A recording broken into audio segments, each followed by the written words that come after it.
accessible.org is growing extremely fast. And my approach to expansion is to have excellent contractor options available as work starts to near our current capacity. So if I come across someone who I think is great or who I think is very skilled or talented in one area, I always keep them in mind, even if I don't currently have a need from them for them. I keep them in mind if there's a project comes up where I think they'd be a great fit. If so, I reach out to that person. I ask if they're interested, if they're available, and if so, then we can potentially work together on a project. And so what I have on the screen is the accessible.org contractor directory document. And this is my invitation to everyone who watches this channel. If you're interested in contracting with accessible.org, then I invite you to email me and just let me know what your skills are, what your availability is, etc., what you would like to do. Because if that is the case, then I can reach out to you if something is to come up. So on this document, I have several bullet points. So let's go through these bullet points because now I'm going to tell you what I'm looking for and just also the characteristics of people that I like to work with. So the first bullet point is to be excellent in one or a few things. I'm usually not looking for a generalist, but I also want whatever you're excellent in, I want you to already have that established. So what are you great at currently?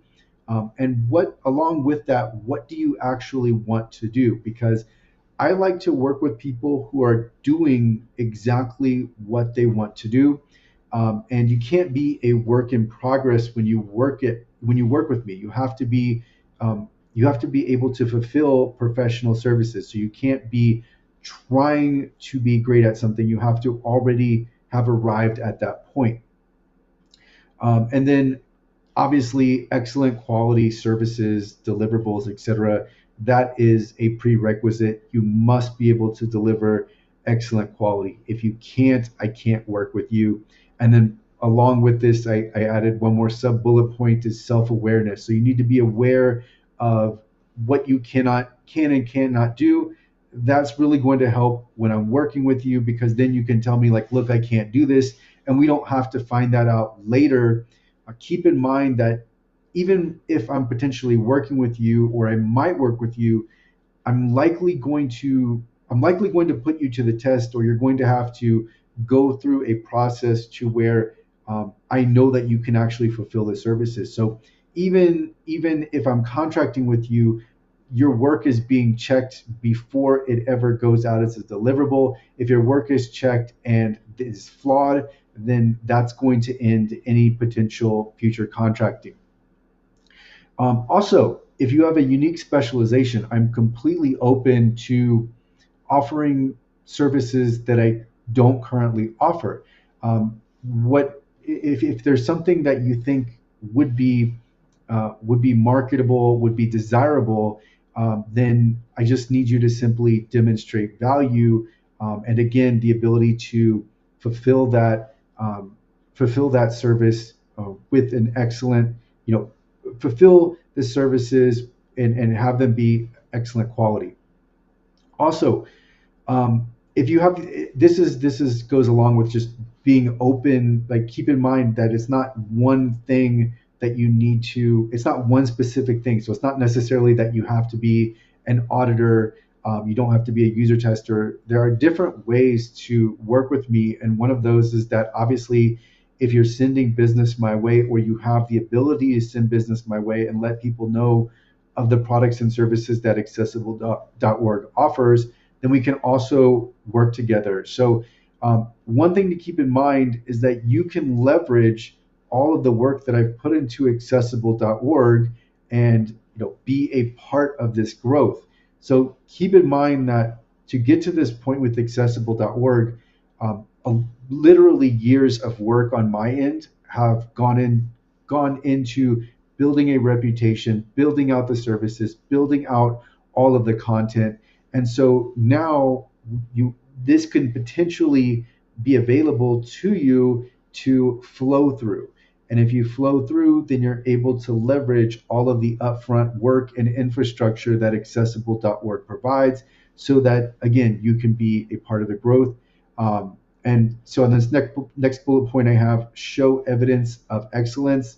And so this is just getting at how do I, if you can tell me that you are great at one thing, but again, I can't just take your word for it. I have to know that you can actually provide an excellent service, especially as you draw closer to contact with a client, whether that be speaking to the client directly or whether you are providing a service that goes directly to the client, the deliverable that goes directly to the client. So how do I know you can do what you say you can do? So, effectively, can you prove out your excellence beyond just us testing you? And it likely will be in addition to any type of test or review. And when I say review, this could be something as simple as you tell me, hey, I can remediate PDF documents.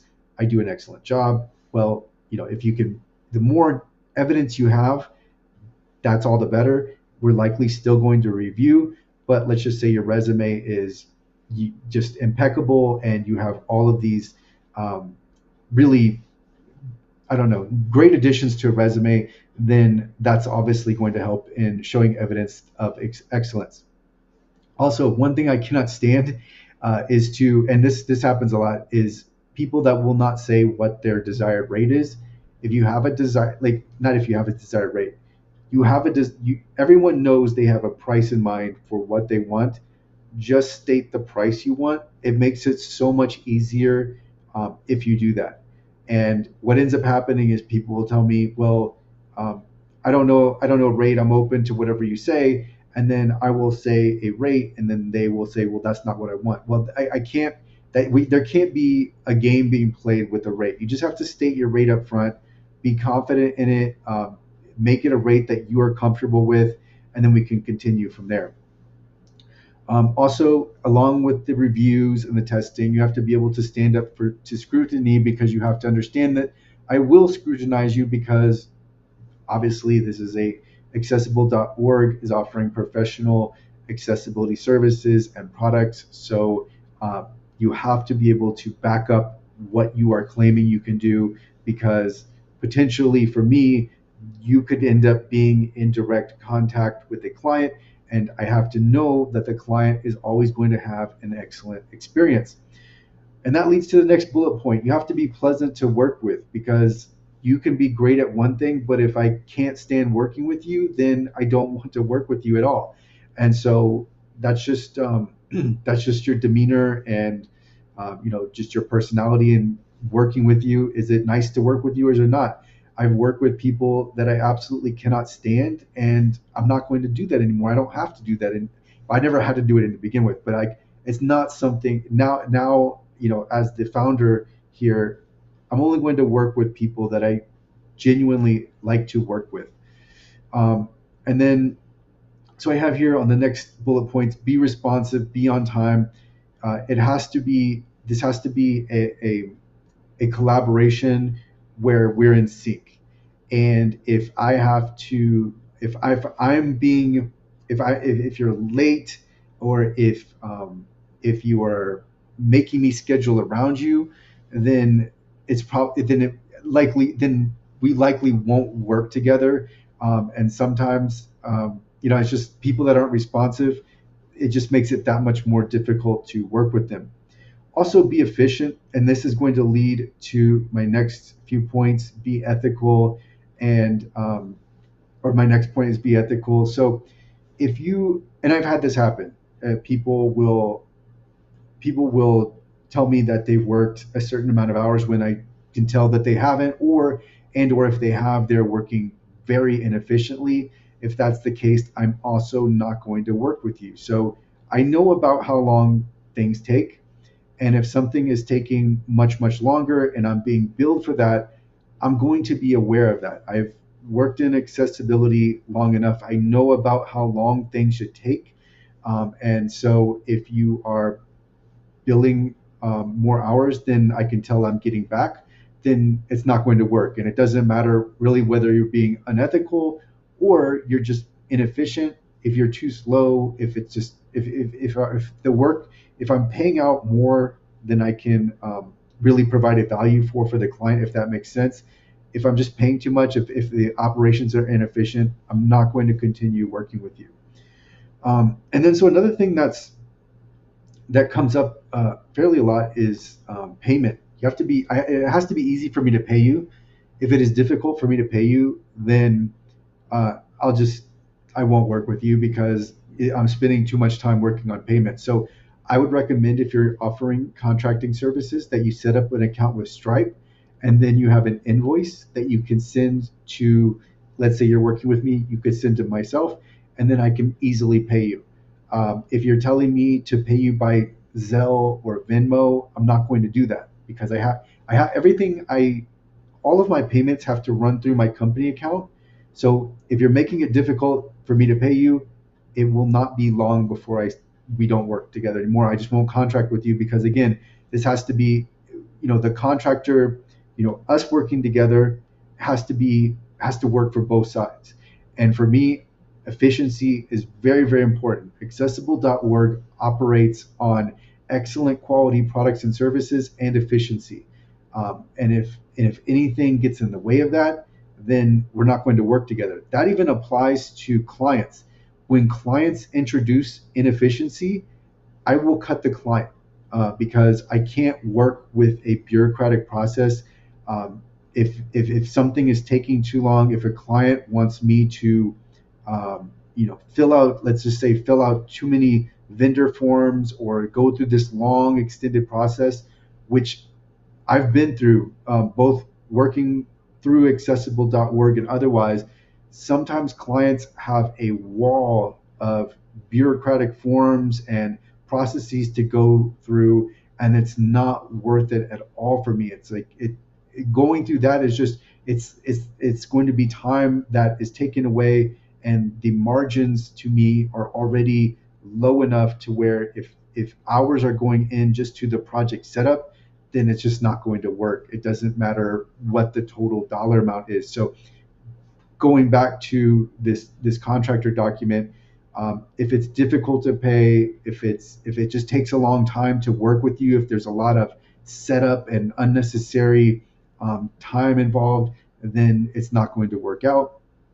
And then so on this last point I have here, and so along with being easy to pay, Stripe and PayPal are fine. I also send out wire, although I prefer not to, but Stripe and PayPal work good for me.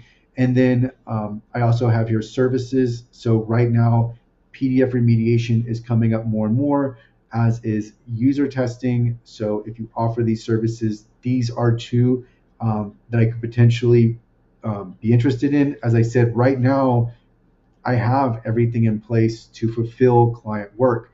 But what I'm saying is that if you are interested in offering these services or others, I will keep you in mind. All you have to do is reach out to me. You can email me, Kris, Kris, at accessible.org.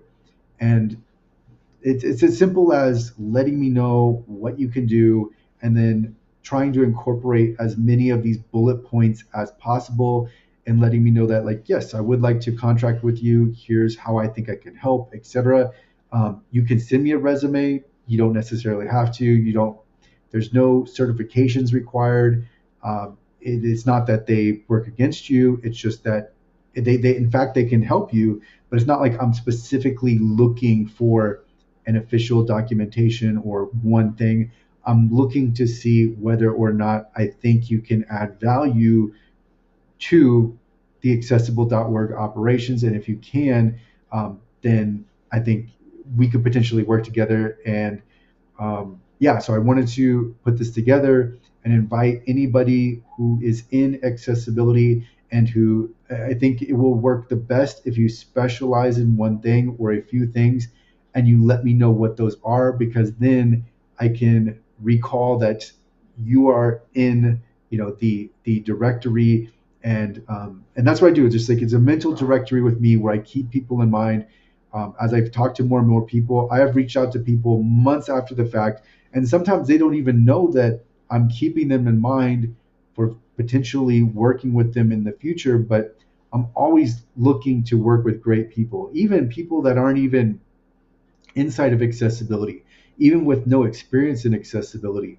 There's one person that I was introduced to who I talked to for 30 minutes, and I could not have been more impressed with him. He did such a good job. He was so he came across so well when I was talking to him, and he has no prior experience in accessibility and compliance. So that goes to show I'm not looking for one specific thing. I'm looking to find out more about different people. And from there, I think about where they could fit, if they can fit, and then if something comes up where I think they can fit where I haven't otherwise thought of that beforehand, then I will keep them in mind and reach back out to them later. So if you would like, I have people in my, I have people that I know about now, but if you would like to be someone that I consider for future contract work or just potentially working together, if you'd like to email me and send me this information, I will keep this in mind. This is not to say that I will reply back to every person, just depends on how many emails I get. But if you're interested in contract work, then accessible.org is growing extremely fast, and I will keep you in mind for project work that potentially comes up later. So I'll include some more information in the description, also just any updates I think of to add that I didn't already include in this video. But I'm always looking to work with great people.